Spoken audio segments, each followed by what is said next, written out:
नमस्कार, मैं हूं आपके साथ हेमंत कुमार।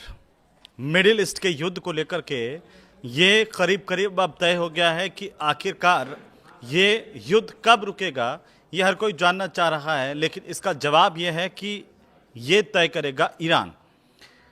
और ईरान ने एक बड़ी बात कह दी है। बड़ी बात क्या कही? ईरान ने बड़ी बात ये कही कि हम कब युद्ध रोकेंगे, ये बता दिया। इस बयान के साथ साथ और बड़ी बात यह है कि ईरान में भी हमले तेज़ हुए हैं इजराइल के। इजराइल ये दावा कर रहा है कि ईरान में उसने बड़ी तबाही की है। और ख़बर यह भी आ रही है कि इजराइल का जो हमला है उसमें बसीज फोर्स के 300 सैनिकों की मौत हो गई है। इन सब दावों के इतर मुज्तबा खामेनेई का बयान आया है और वो बयान ये कह रहा है कि पहले अमेरिका इजराइल से हिसाब लिया जाएगा और फिर हम शांति की बात करेंगे, फिर हम सोचेंगे कि युद्ध कब खत्म करेंगे या युद्ध की समाप्ति कब होगी। यह जो ईरान का बयान है वो बता रहा है कि ईरान अभी अपने ऊपर हुए हमले का हिसाब जो है, हिसाब किताब पूरा करना चाह रहा है। वो कह रहा है आपने हम पर हमले किए, अब देखो। अमेरिका की टेंशन ये हो गई है कि युद्ध कैसे खत्म हो, इसे लेकर के पहले अंतर्राष्ट्रीय समुदाय बाकी देशों को कहा कि हार्मुज स्ट्रेट में आओ। जब करीब करीब सब देशों ने मना कर दिया कि हम तो हार्मुज स्ट्रेट में अपने जहाज क्यों भेजेंगे, जंगी जहाज भेजने की बात थी, करीब करीब सब ने मना कर दिया। तो अब अमेरिका को टेंशन ये हो गई कि अब युद्ध कैसे खत्म करवाएं। रूस से भी बात कर ली, बाकी देशों को भी बोल दिया कि हार्मुज स्ट्रेट में अपने जंगी जहाज लाइए ताकि वहाँ पर जो है वो ईरान का नियंत्रण नहीं रहे। लेकिन अमेरिका इजराइल वर्सेस ईरान का ये युद्ध अब उस दिशा में जा रहा है जहाँ पर कुछ भी हो सकता है। ऐसा इसलिए कह रहा हूँ क्योंकि ईरान जहाँ हमले अपने बढ़ा रहा है तो इजराइल की तरफ से भी हमले तेज हैं। और सोमवार की रात की खबर यह है कि बसीज फोर्स को भारी नुकसान होने का दावा किया गया है।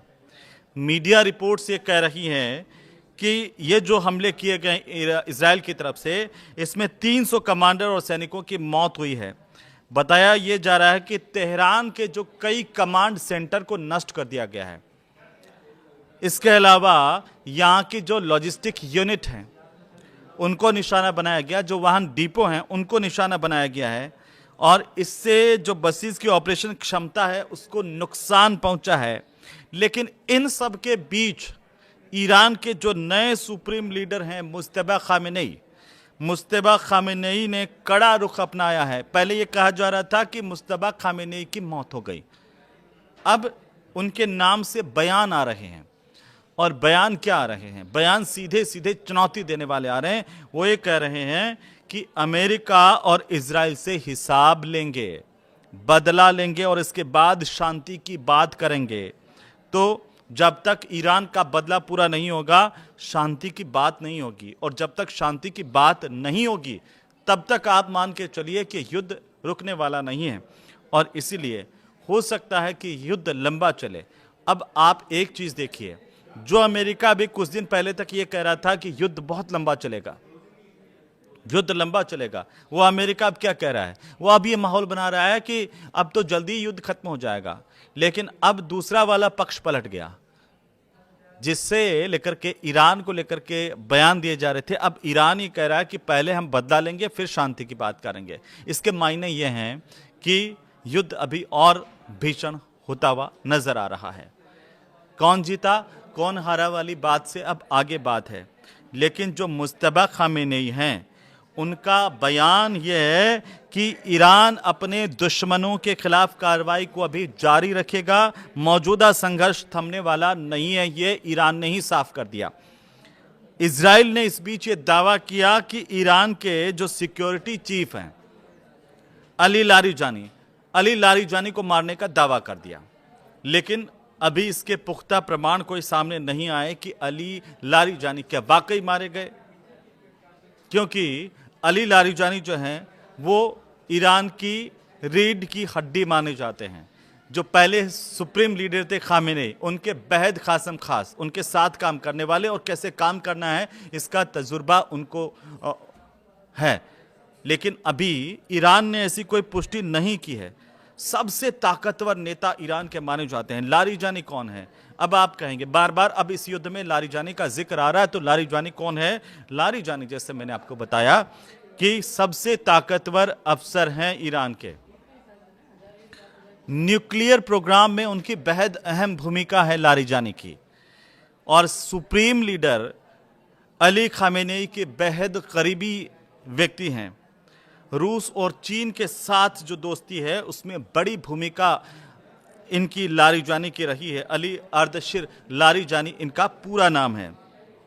इसके अलावा 2008 से लेकर के 2020 तक लारिजानी ईरान की संसद, जिसे मजलिस कहते हैं, उसके स्पीकर रहे हैं। 1994 से लगाकर के 2004 तक अली लारिजानी ईरान के सरकारी टीवी जो नेटवर्क हैं IRIB, उसके चीफ रहे हैं।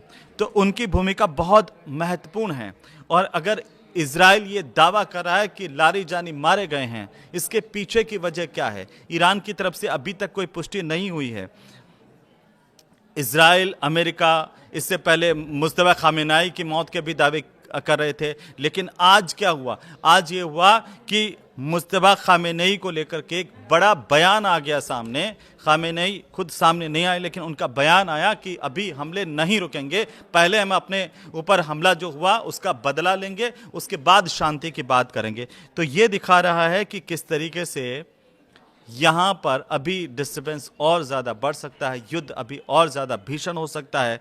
लेकिन भारत के संदर्भ में अगर हम बात करें, क्योंकि भारत में लगातार गैस की, क्रूड ऑयल की किल्लत की बात सामने आ रही थी, तो नंदा देवी जहाज़ पहले हॉर्मुज स्ट्रेट को पार करके पहुंचा, जो LPG लेकर के आया, और उससे पहले शिवालिक पहुंचा, नंदा देवी भी पहुंच गया है। लेकिन अब आगे क्या? क्योंकि ईरान ने कहा था कि भारत 4 टैंकर छोड़े, लेकिन भारत ने यह कह दिया कि अभी 4 टैंकर नहीं छोड़े जाएंगे। दूसरी बड़ी बात जो पहले वीडियो में मैंने आपको बताई थी, वो ये कि ईरान को इस वक्त सबसे ज़्यादा जो ज़रूरत है वो इस युद्ध के बाद दवाओं की है, मेडिसिन की है। और इन दवाओं को लेकर के ईरान देख रहा है भारत की तरफ। बाकायदा दिल्ली में ईरान के जो राजदूत हैं भारत में, उनकी तरफ से भारत सरकार से ये मांग भी की गई है कि भारत जो है वो ईरान को दवाओं की सप्लाई करें, मेडिकल उपकरण की सप्लाई करें। और इस पर अभी हालांकि भारत सरकार की तरफ से कोई आधिकारिक वक्तव्य नहीं आया है, लेकिन आप क्या मानते हैं? क्या भारत को ऐसे वक्त में ईरान को दवाइयाँ सप्लाई करनी चाहिए, मेडिकल उपकरण सप्लाई करने चाहिए? बहुत सारे लोग वहाँ पर घायल हुए हैं। युद्ध की विभीषिका के बीच में सबसे ज़्यादा महत्वपूर्ण 2 चीज़ें हैं, दवाई और खाना। अगर ऐसे में, और आपने अभी कुछ दिन पहले देखा था कि चीन ने किस तरीके से ईरान की तरफ मदद के हाथ आगे बढ़ाए थे, पैसे भी देने की बात की, आर्थिक तौर पर सहायता की बात की थी, लेकिन सबसे महत्वपूर्ण है दवाइयाँ और खाना।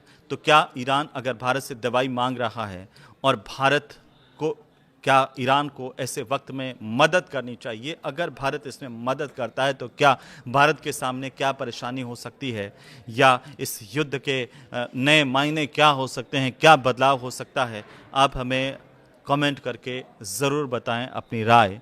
लेकिन फ़िलहाल यही बात सबसे महत्वपूर्ण है, और वो ये है कि युद्ध अभी रुकता हुआ नज़र नहीं आ रहा है। युद्ध की तमाम बाकी अपडेट्स के लिए हम लगातार आपको वीडियो के ज़रिए बताते रहेंगे, लेकिन अभी फ़िलहाल कमेंट करके हमें बताइए कि भारत को इस पर क्या रिएक्ट करना चाहिए। क्या भारत को ईरान को दवाइयाँ और दूसरे मेडिकल उपकरण हैं वो सप्लाई करने चाहिए? ऐसे वक्त में क्या ये एक मानवीय मदद के तौर पर भारत को आगे बढ़ना चाहिए? इस पर आपकी राय क्या है? हमें ज़रूर कमेंट करके बताएं। वीडियो अच्छा लगे तो आप इसे शेयर कीजिए, लाइक कीजिए। नमस्कार।